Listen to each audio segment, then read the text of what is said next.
Cumprimento a todos com a paz do Senhor. Amém. Abre comigo a sua Bíblia.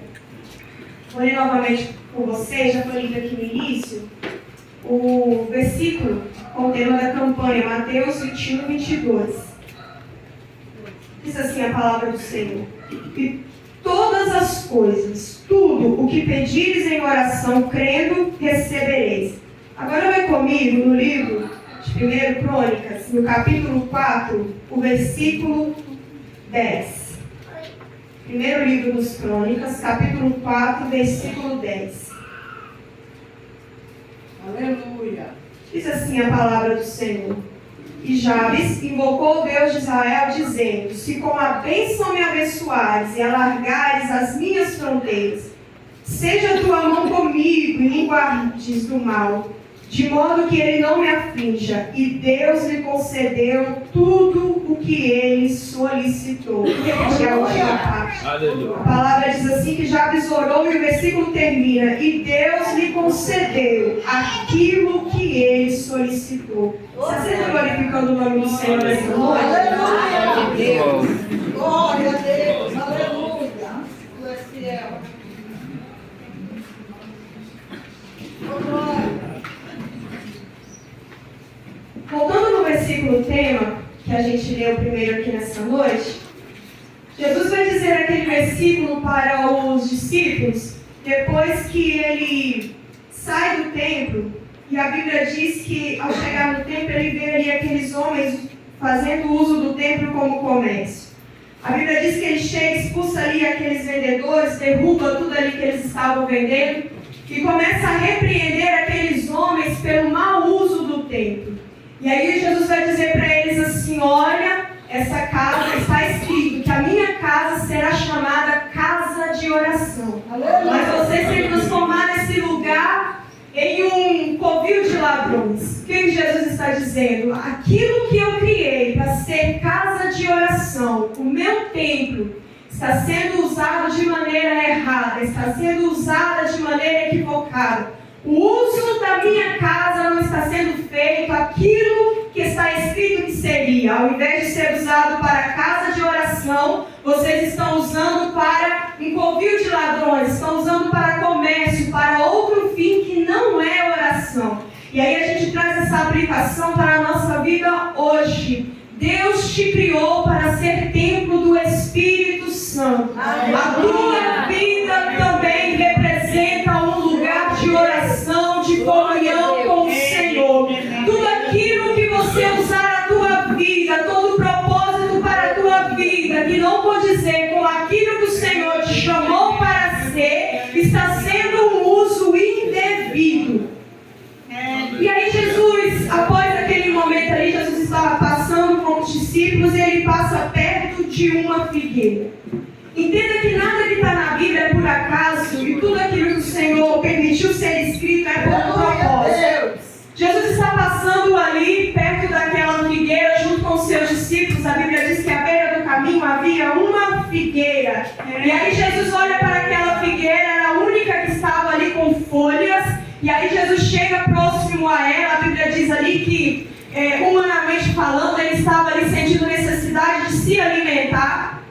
E aí quando Jesus chega perto daquela figueira, a Bíblia diz que nela não havia frutos. Aquela figueira estava cheia de folhas e nela não havia nenhum fruto sequer. Jesus está evidenciando ali o estado ao qual o templo estava, ao qual aqueles homens ali no templo estavam. Tinha a aparência de casa de oração, tinha a aparência de homens que oravam. Na verdade, eles deveriam estar orando. E quem olhava assim de fora, às vezes pensava que era uma casa de oração ou que eram pessoas de oração. Mas assim como aquela figueira parecia ter fruto e não tinha, aqueles homens estavam vivendo debaixo de uma hipocrisia, em estado de hipocrisia. Estavam no lugar de oração, mas não oravam. Estavam na casa que era para ser de oração, mas haviam transformado em comércio. E aí o Senhor vai evidenciar aquilo figurando para a figueira. Ela estava à beira do caminho, estava cheia de folhas. E quem olhava de longe pensava, tem fruto. Mas aí Jesus chega pertinho dela, inspeciona e percebe, não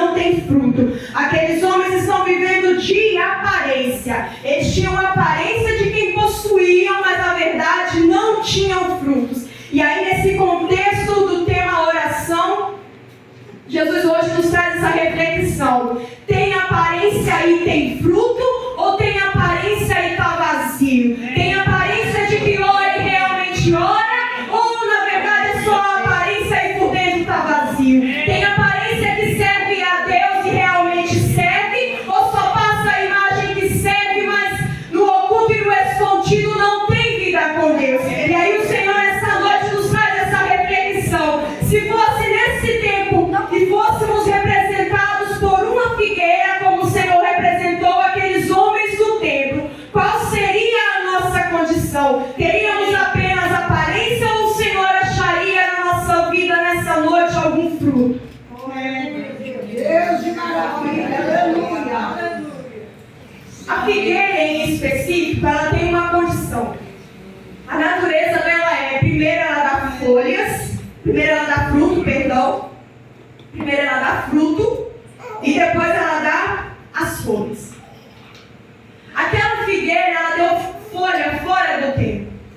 No livro de Marcos, que é um outro narrador do tema bíblico, vai dizer essa mesma situação, só que com uma narrativa diferente. Ele vai incrementar ali uma informaçãozinha a mais. Ele vai dizer assim: olha, naquele tempo não era tempo de ter filhos, não era tempo de ter fruto naquela figueira. Ora, se primeiro ela dá o fruto e depois ela dá a folha, quando Jesus olhou de longe e viu que ela estava toda enfolhada, qualquer um que olhasse de fora pensaria: tem fruto nela. Deixa eu te dizer uma coisa nessa noite: respeite os processos. Tudo na sua vida tem um tempo determinado por Deus. Respeite os processos. Tem um tempo de dar folha, tem um tempo de dar fruto. E às vezes você pensa que algumas coisas na sua vida estão estacionado, está demorando. Às vezes você tem promessa de um ministério, alguma coisa que Deus disse que faria na tua vida. Mas entenda, tudo tem um tempo. Cada coisa acontece dentro de um tempo determinado por Deus. É melhor estar sem folha, mas tendo fruto e dentro da estação correta, do que uma figueira toda enfolhada, chamando a atenção, mas quando Jesus inspeciona, ela está vazia. É melhor crescer e produzir no tempo de Deus. Não corra o risco de crescer fora do tempo de Deus. Respeite o processo a qual o Senhor colocar na tua vida. Aleluia. Aquela árvore está ali toda enfolhada e sem fruto, representando a vida daqueles homens dentro do templo que não tinham uma vida de oração. E aí Jesus vai proferir uma palavra muito forte para aquela figueira e vai dizer assim, que ela se secaria e não produziria mais nenhum fruto. O que o Senhor está dizendo ali? Aquela árvore, por não ter fruto, ela não tinha mais valor. Jesus então seca aquela árvore para ensinar para os discípulos e para nós nessa noite que uma figueira sem fruto, mesmo que esteja toda enfolhada, não tem valor. O que é isso? Uma figueira enfolhada e sem fruto não tem valor. É o mesmo que aqueles homens dentro do templo dizendo que serviam, mas não tinham uma vida de oração diante de Deus. A nossa aparência não engana a Deus. A nossa roupa bonita e longa não engana a Deus. O nosso nome de crente não engana a Deus. A nossa frequência na igreja não engana a Deus. O que Deus valoriza é uma vida de oração diante do altar dele. Nada senão folhas. Não tinha fruto. Só tinha folhas. Se não produz fruto, ora, ela não tinha fruto. Então, se não produz fruto, produz engano. Por que engano? Porque ela não tinha fruto. Enganava ali quem passava ali por perto. Às vezes alguém passava pelo caminho, via as folhas e pensava assim: ora, se a figueira, naturalmente, ela produz fruto e depois enfolha, então se ela tem folha ali, ela tem fruto. Mas ela não tinha fruto, então ela produzia engano. Então não tinha nada de folhas. Não tinha folhas, não tinha fruto. Ela tinha engano. Se tem aparentemente uma vida com Deus, mas não vive de arrependimento, se professa uma religião e vive no pecado, se você fala uma coisa e vive outra, é uma vida vazia, sem frutos diante de Deus. Mas nessa noite fecha os meus olhos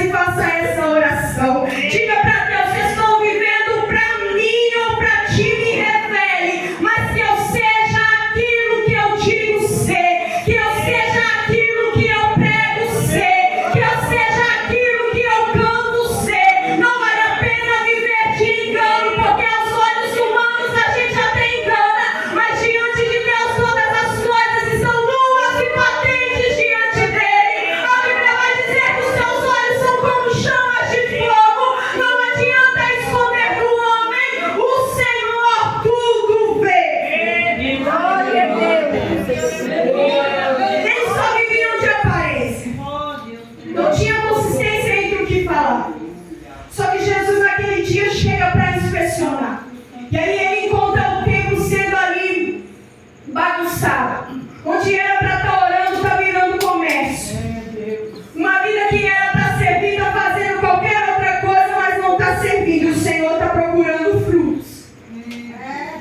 E trazendo para a nossa realidade, quais frutos o Senhor procuraria? Vou falar primeiro de perdão, que foi o que foi citado aqui nessa noite. Mas qual outro fruto? Fé, amor, paciência, vida de oração, os frutos do Espírito. E se Jesus passasse em revista aqui nessa noite, que tipo de figueira nós seríamos? Se estivéssemos à beira do caminho e Jesus chegasse para inspecionar a nossa vida de dentro para fora, qual tipo de figueira ele encontraria nessa noite? Uma que só tem fruto, folhas, mas está vazia? Ou será que ele encontraria algum fruto na nossa vida nessa noite?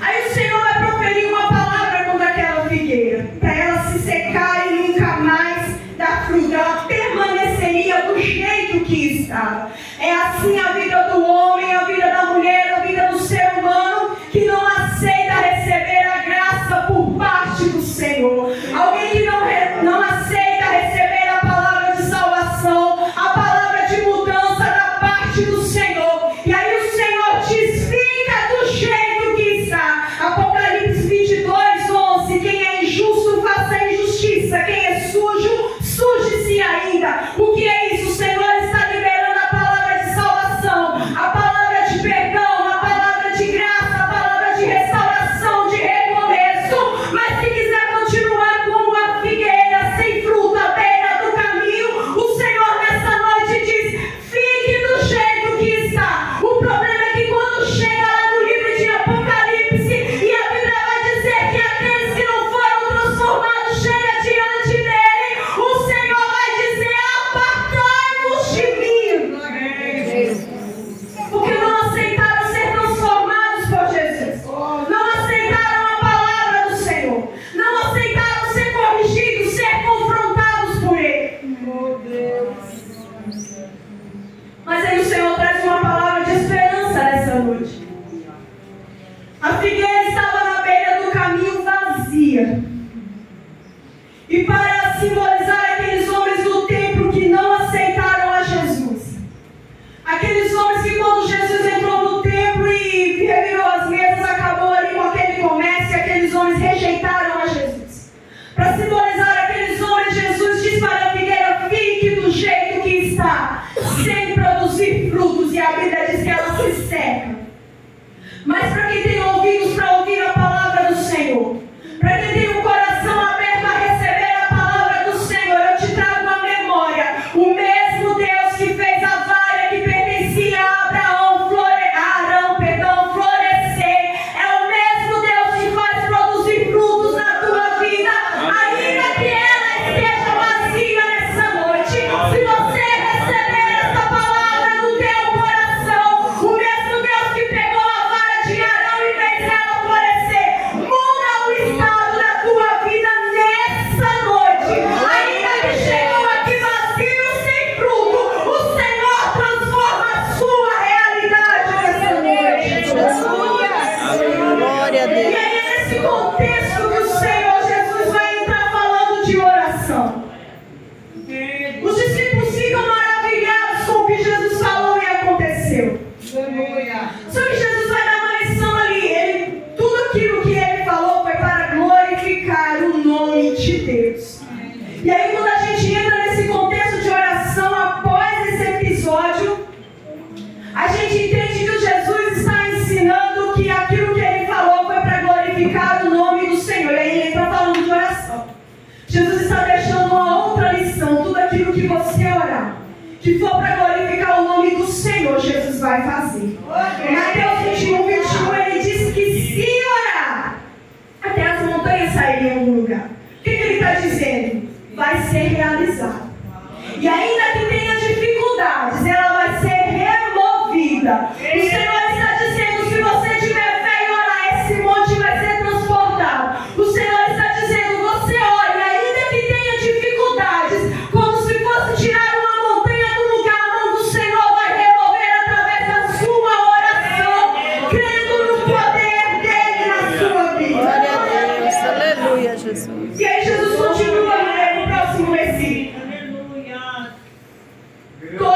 as coisas.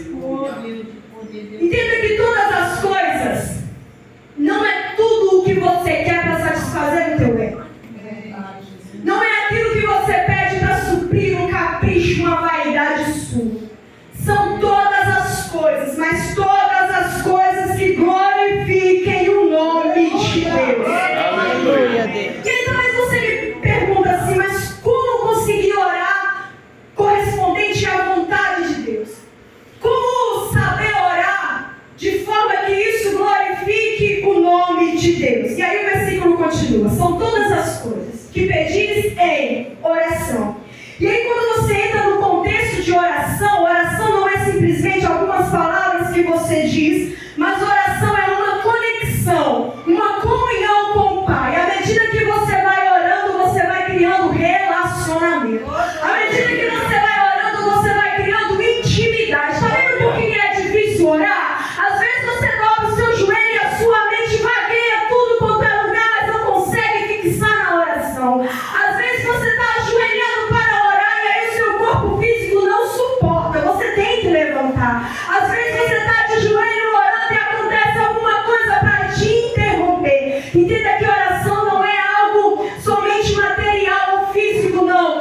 À medida do momento em que você vai orando e criando uma vida de oração diante de Deus, você vai criando uma conexão. Você vai criando um relacionamento de intimidade com Deus. E aí, à medida que você vai se aproximando de Deus, você vai ficando sensível. E aí a vontade dele passa a ser perceptível para você. Você começa a orar de acordo com a vontade de Deus, direcionado pelo Espírito do Senhor.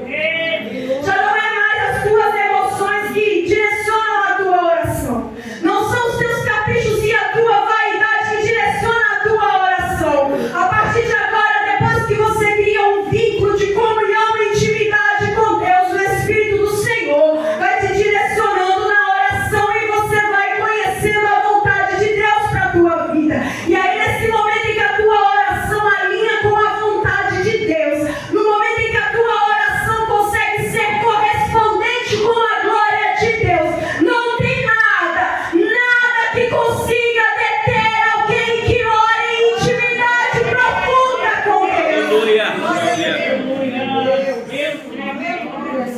Sintonia com Deus. À medida em que estamos sintonizados com Ele, nossas orações estarão de acordo com a sua vontade. E é aí que Ele nos ouve. 1 João 5,14. Se pedimos alguma coisa de acordo com a sua vontade, Ele nos ouvirá. A Bíblia aqui está dizendo, se pedimos alguma coisa de acordo com a sua vontade, Ele nos ouvirá. O homem carnal jamais conseguirá fazer uma oração que se alinhe com a vontade de Deus. Mas quer ter uma vida de respostas, quer ter uma vida de sensibilidade com Deus, começa a criar um fluxo de oração na sua vida. Vai banhando intimidade com Deus, vai criando uma conexão, vai criando uma sintonia. E aí o Espírito de Deus vai direcionar a tua oração. Aleluia, Deus. Outra característica da oração, ela mortifica a carne. Romanos 8,13. Se viverem segundo a carne, morrerão. Mas se pelo Espírito mortificarem as obras do corpo, viverão. O que é mortificar? Parar de alimentar. Se vive de acordo com as obras da carne, morre. A Bíblia está dizendo aqui de morte espiritual. Se viver pelas obras da carne, vai morrer espiritualmente, não vai ter vida diante de Deus. Mas uma vez mortificado pelo Espírito, mortificando a carne pelas obras do Espírito, você terá vida. A oração, além de criar uma conexão entre você e Deus, de te colocar alinhado com a vontade de Deus, ela ainda mortifica a tua carne e te traz vida. Aleluia, Deus. Ninguém que tem intimidade com Deus e possui o Espírito Santo consegue pecar em paz. Se você pega e sabe que está desagradando ao Senhor e está tudo bem dentro de você, alguma coisa está errada. Não tem como ter comunhão com Deus, vida de oração e conseguir pecar e ficar em paz. Se fica em paz é sinal que já está morto espiritualmente. Mas quem tem uma vida de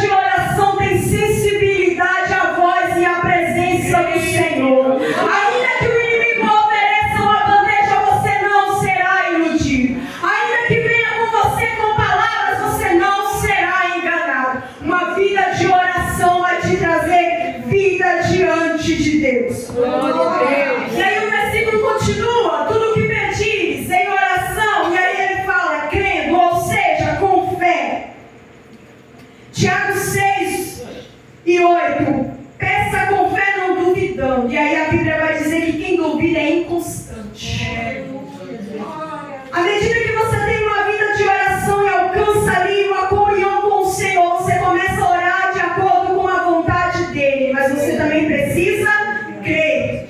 Segunda coisa que envolve crer, à medida que você vai orando, a atitude. Tiago 2,17, a fé sem obras é morta. A Bíblia diz que Deus entrega a terra prometida para Israel, mas ordena que aqueles homens vão lá e conquistem a terra. A sua fé em Deus precisa implicar atitude. E que atitude é essa? Não é uma atitude de alguém que faz algo sem ter noção do que está fazendo, ou alguém que faz precipitadamente, não, porque entenda, você tem uma vida de oração, vai orar de acordo com a vontade de Deus, e aí Deus vai atender a tua oração, mas enquanto isso Ele vai te guiar a tomar uma atitude. Se Deus te prometeu um ministério do louvor, começa a ensaiar. Se o Senhor falou contigo, se você tem o desejo no teu coração de ministrar, irmão, qual é a atitude? Começa a estudar a palavra do Senhor. Se o Senhor disse que você vai trabalhar em tal lugar, se você orou e está pedindo isso para Deus e já sabe que é a vontade do Senhor, faz o quê? Tomar atitude, começa a estudar. E aí isso se aplica em outras áreas da nossa vida. À medida que você for orando e guiado pelo Espírito Santo, começar a orar diante do Senhor, o Senhor vai iluminar a tua vida e aí vai te direcionar o que você precisa fazer. Mas estacionado você não vai ficar. Aleluia. Terceira característica da oração, Deus não é o gênio da lâmpada mágica. Oração não é um canal só para pedir e esperar que Jesus, em salário de Deus, entregue aquilo que você quer. Oração também não é barganha. Não tem como fazer oferta com Deus, a Deus ninguém compra. Não tem como comprar a Deus com dinheiro, não tem como comprar a Deus com nada material. O Senhor ninguém compra, Ele não age de acordo com barganha.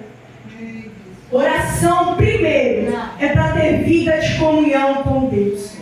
Tudo aquilo que o Senhor fizer na tua vida após isso é consequência da tua vida de oração. Aleluia. Tudo que o Senhor entregar nas tuas mãos após isso é consequência da tua vida de oração. Mas você precisa sair daqui com a mente firmada no seguinte: oração é para obtermos intimidade com o Senhor. Você não veio pedir nada material antes de pedir a presença dEle na sua vida. Não tem problema pedir prosperidade, não tem problema pedir algo material, não tem. Mas o principal objetivo da tua oração não pode ser isso. O principal alvo da tua oração não pode ser material, ela precisa ser uma vida de comunhão e conexão com Deus. Aleluia. Precisamos pedir com a motivação correta. Aleluia, aleluia. E o que acontece quando a gente pede alinhado com a vontade de Deus e com a motivação correta? É onde a gente vai no texto de 1 Crônicas que a gente leu sobre Jabes. Quem era Jabes? A Bíblia diz que ele nasceu e o nome que a mãe dele colocou nele significava dor. Tudo na vida desse homem começou mal. Começando ali pelo nome. Primeiro, ele nasce num cenário muito difícil. A Bíblia não revela o que aconteceu. Se foi emocional, se foi físico. O que essa mulher tanto sofreu a ponto de colocar o nome no filho que representasse dor, tristeza. E nesse tempo bíblico, esse homem carregava um peso ainda maior. Porque quando a gente olha para as escrituras, naquele tempo, o nome não era simplesmente um nome, mas todo nome que era dado, ele era tomado como um desejo ou uma profecia sobre a vida de alguém. Por exemplo, Jacó. O significado do nome de Jacó é enganador. E aí quando a gente gente olha a história dele, a gente vê ele enganando o irmão, enganando o pai. A gente vai mais um pouquinho, chega no livro de Ruth, encontra Malom e Quilom, filhos de Noemi. Aí a Bíblia diz que o significado deles era franzino e debilitado. A Bíblia diz que eles morreram muito jovens. A gente olha para Salomão, o nome dele significa paz. E a Bíblia vai dizer que foi o primeiro rei a reinar em paz, sem precisar ir para a guerra. Ou seja, já está olhando para ele, e o nome dele significa dor, tristeza. E aí ele olha à sua volta e para as outras histórias que passou, e talvez ele pensava assim, será que vai repetir comigo? Aconteceu com fulano, com ciclano, e aí o meu nome também não tem um significado muito bom. E quem sabe aquele desespero em meio àquela angústia, mas aí esse homem toma uma decisão. Ele olha para a história dele, começou tudo errado. Está tudo dando errado. Ele começou ruim, já veio ali de uma história triste. A Bíblia não revela o que aconteceu, mas foi muito profundo. Porque se alguém colocar o nome no filho de dor, não é algo muito simples, né? Não foi algo muito superficial que aconteceu. E aí ele olha para a história dele, quem sabe naquela tristeza, naquela falta de perspectiva para o futuro, porque ele olha para ele e não vê solução. Olha para o histórico de outras pessoas que vieram antes dele e não vê expectativa, mas aí ele olha e pensa, ou eu fico amarrado nessa amargura, nessa tristeza e nessa desilusão, ou eu me levanto e vou orar ao Deus de Israel. Ou eu vivo uma vida amargurada, triste, cabisbaixo, ou eu levanto a cabeça e vou buscar uma solução no Deus de Israel. A Bíblia diz em Deuteronômio, o Senhor dizendo para o povo, eu coloco diante de você a bênção ou a maldição. É você que escolhe. A Bíblia vai dizer que nós vivemos sob o livre-arbítrio. E Deus coloca a bênção e a maldição. É a gente que escolhe. Eu não sei como a sua história começou. Eu não sei como o teu ano começou. Como a tua semana começou. Mas o Senhor está dizendo que está diante de ti a bênção e a maldição. Ou tu fica cabisbaixo e amargurado, ou dobra o joelho e vai buscar uma solução. Aleluia. E aí ele começa a oração dele. Jabes começa orando. Deus, me abençoa. Me abençoa, Deus. É a primeira frase da oração dele. E essa palavra vai esconder uma intenção boa dentro do coração de Jabes. Essa oração de Jabes não é uma oração para satisfazer um capricho ou uma vaidade. Não é para mostrar para outro que ele pode e o outro não pode, que ele tem e o outro não tem. A primeira palavra na oração dele já vai evidenciar a motivação correta dentro do coração dele. Oração para ser atendida precisa ser feita com a motivação correta. E aí ele vai dizer, Deus me abençoa. Ele reconheceu que toda boa dádiva vem de Deus. Ele está pedindo para quem abençoar ele? Deus. Ele reconhece que se não vir de Deus, não vai vir de mais ninguém. Toda boa dádiva vem de Deus. E aí ele vai pedir para quem?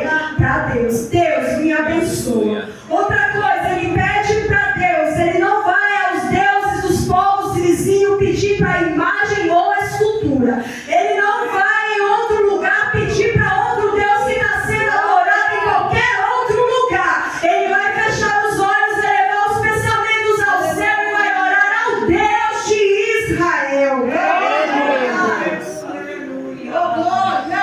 A Bíblia vai dizer, pedi, dar-se-vos-á.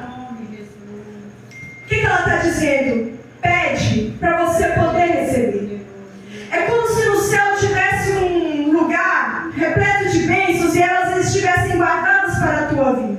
O Senhor está com elas ali para te abençoar. Só que é bíblico pedir. Aí o Senhor diz, pedi, dar-se-vos-á. E aí no livro de Tiago, aí a Bíblia vai dizer assim, ó, 2:4, nada tendes porque não pedis. Ora, se a gente sabe que Deus pode abençoar, se a gente crê que Ele tem no céu bênçãos para dar para a nossa vida, por que a gente não pede?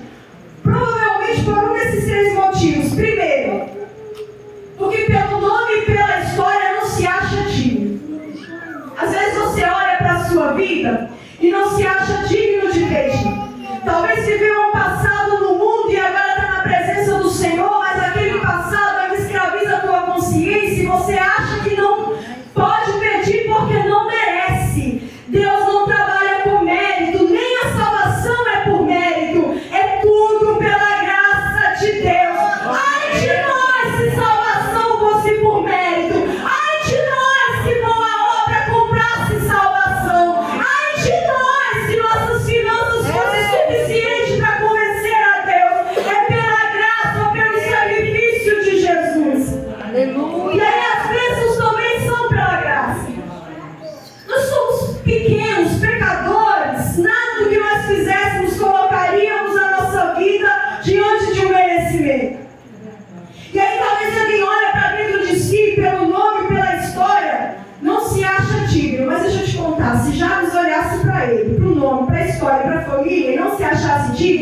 ele não teria feito essa oração e não teria ganhado destaque enquanto vai falando a respeito da genealogia. De repente o texto para e começa a falar sobre ele.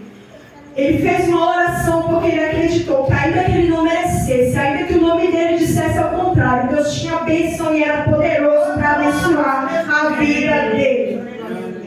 Um outro motivo que às vezes leva a gente a não pedir as bênçãos do Senhor, porque acha que por já ser salvo, não precisa pedir. Só que esse versículo em Mateus 7,7, pedir, dar-se-vos-á, é para os salvos também. Pede, que o Senhor essa noite está ouvindo a tua oração. Pede a bênção que Ele está disposto a abençoar a sua vida. Ainda que você já seja salvo e tenha uma vida com Deus, o Senhor está de ouvidos abertos para ouvir a tua voz pedindo, e como um Pai bondoso, Ele vai te abençoar. Terceiro motivo que às vezes a gente não ora pedindo as bênçãos do Senhor: contabilidade espiritual. O que é isso? Pensar assim, olha, se eu estou vivendo uma vida mais certa diante da presença do Senhor, se eu estou tendo uma boa frequência, ou se eu estou fazendo isso e estou agradando a Deus, quer dizer que eu tenho salvo. Mas se eu já estiver mais ou menos assim, pela cá, então aí não dá para eu pedir, porque eu tive esse pensamento aqui, eu pequei. Não tem como viver de contabilidade diante dos céus. A Bíblia diz que o Senhor é misericordioso e as suas misericórdias se renovam a cada manhã. Aceita o perdão de Deus na tua vida. E assim como Jesus disse para aquela mulher: vai e não peques mais. A misericórdia dele se renova, ele te perdoa e você alcança graça para poder dobrar os joelhos, orar e dizer para ele aquilo que você está precisando. E assim como Jabes, não importa o seu nome, a sua história, como começou, o que importa é o que você quer ser: abençoado. Toma posse dessa palavra. E aí a oração dele continua e ele vai dizer para Deus assim: Senhor, alargue as fronteiras. O que ele está pedindo para Deus? Uma vida abundante. Ele dá com vontade de crescer. Estenda suas mãos e feche os seus olhos nessa noite com as mãos estendidas.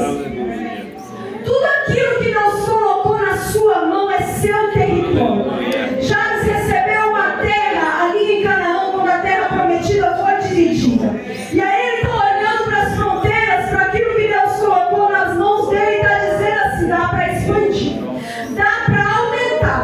A fronteira está passando ali, mas se Deus quiser aumentar essa fronteira, Ele pode. Jabes está olhando para aqueles limites e está dizendo assim para Deus: é como se ele dissesse: Senhor, foi isso que o Senhor colocou na minha mão, mas o que o Senhor quiser aumentar essa fronteira, tu pode. Amarga essas fronteiras nessa noite, Senhor. Eu não sei o que o Senhor tem colocado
chegando na fronteira. E aí ele olha assim: Senhor, está pequeno, mas se o Senhor quiser fazer aumentar, a fronteira está passando aqui, mas se o Senhor quiser expandir, se o Senhor colocar a mão nessa fronteira, se o Senhor colocar a mão nesse negócio, nessa empresa, nessa casa, nesse casamento, nesse ministério,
tremendo, aleluia. Se na tua vida material eu não sei, se na tua vida financeira eu não sei o que você pediu para Deus, mas essa noite o Senhor está expandindo fronteiras na sua vida. Aleluia, Deus. E talvez você olhar e pensava assim: tá bom, gente. E aí nós estamos olhando lá do céu dizendo: eu quero derramar mais. E aí você está dando um jeito. Só que nessa noite o Senhor amplia a tua visão. Comece a olhar para Deus, expandir as fronteiras. Ele quer abençoar a tua vida, aumentar esse território, seja em qual área da sua vida for. Mas começa a pedir ao Senhor nessa noite: expande as fronteiras, Jesus, nesse lugar. Aumenta as fronteiras, Jesus, nesse lugar. Se é na área profissional, financeira, material, sentimental, espiritual, eu não sei. Eu só sei que a mão de Deus é poderosa para alcançar a glória. Glória a Deus, aleluia, Jesus. Já está orando nada mais, nada menos para o Deus Criador. Aleluia, Jesus. Deus Criador. Ele não está orando para qualquer Deus. Ele está pedindo para o Deus, dono da terra, aumentar as fronteiras. O que é isso para Deus? Talvez você olhe para a tua força e para a tua mão, não vê capacidade. Só que nessa noite a presença do Deus vivo está aqui. E não é qualquer Deus, é o Deus vivo, Deus de Israel, dono da terra. Ele criou a terra. E a Bíblia diz que cabe na palma da mão dele. Ele tem poder para alcançar aquilo que você não alcança. Talvez o teu cansaço tivesse parado. O Senhor renova as tuas forças. Comece a orar para Deus expandir fronteiras nessa noite. Aleluia, Deus. Glória, glória, glória, glória, glória, glória. E aí ele conclui a oração. E guarda do mal. Quando ele ora para Deus guardar ele do mal, entenda que ele orou para Deus abençoar a vida dele, expandir as fronteiras. Mas esse homem é um homem inteligente, ele sabe orar. Quem tem vida de oração com Deus, quem tem vida de oração sabe orar. E aí ele vai concluir a oração dele assim: Deus, me guarda do mal. Mantenha segura a minha herança. Aquilo que você apresentou a Deus, assim, fecha a mão e diz: Senhor, Senhor me deu. E eu creio que o Senhor expandiu. Agora eu te peço, livra do mal. Clama a Ele aí pela proteção. Diz: Senhor, eu creio que o Senhor expandiu. Agora eu te apresento. Guarda do mal a minha herança. Aquilo que o Senhor já expandiu a fronteira, porque nós cremos no teu poder, Senhor. Protege do mal. Primeiro, porque quando você expande território, você alcança território inimigo. Um exemplo, a vida espiritual. Se Deus aumentar as fronteiras na tua vida ministerial e espiritual, se Deus aumentar as fronteiras na tua vida com Deus, você vai começar ali a atingir o território inimigo. Todo mundo que avança conquista novos territórios. Todo mundo que tem fronteiras alargadas, aumentadas, alcança novos territórios. E aí o inimigo vem. Primeiro com distração, com oposição e com opressão. Já está ciente disso. E aí ele vai orar: o Senhor Deus, me livra do mal. Quando o Senhor me abençoar, me livra do mal. Proteja aquilo que o Senhor colocar nas minhas mãos.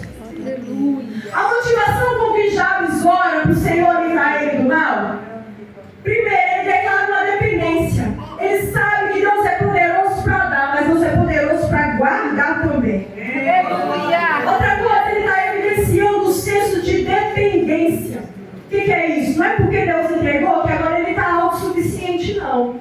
Não é porque Deus entregou que agora ele vai tomar conta da vida dele do jeito que ele quer, não. Não, ele está orando a Deus: Senhor, fica na tua presença aqui. Foi o Senhor quem entregou e colocou na minha mão. O Senhor vai aumentar, multiplicar e abençoar, mas não tira a tua mão. Não tira. Quando você crescer, prosperar e alcançar o teu objetivo depois dessa campanha, você vai voltar aqui para dar testemunho, mas vai orar: Senhor, continua com a tua presença guardando, continua com a tua presença livrando, continua com a tua presença protegendo. Não perca a presença de Deus, ainda que Deus tenha cumprido o desejo do teu coração. Aleluia, Jesus. Coloque de pé, estou finalizando.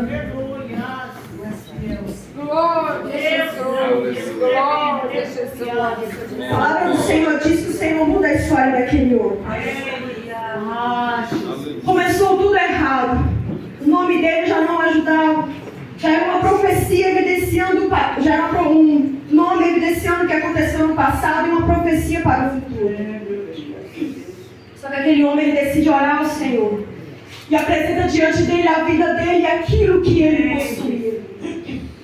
Feche os teus olhos, ora comigo mais uma vez essa noite. Deus que muda a história está neste lugar. Talvez você precise que Deus mude o teu mês, o teu ano não começou muito bem. Talvez a vida de alguém da tua família, na vida de alguém que você conhece,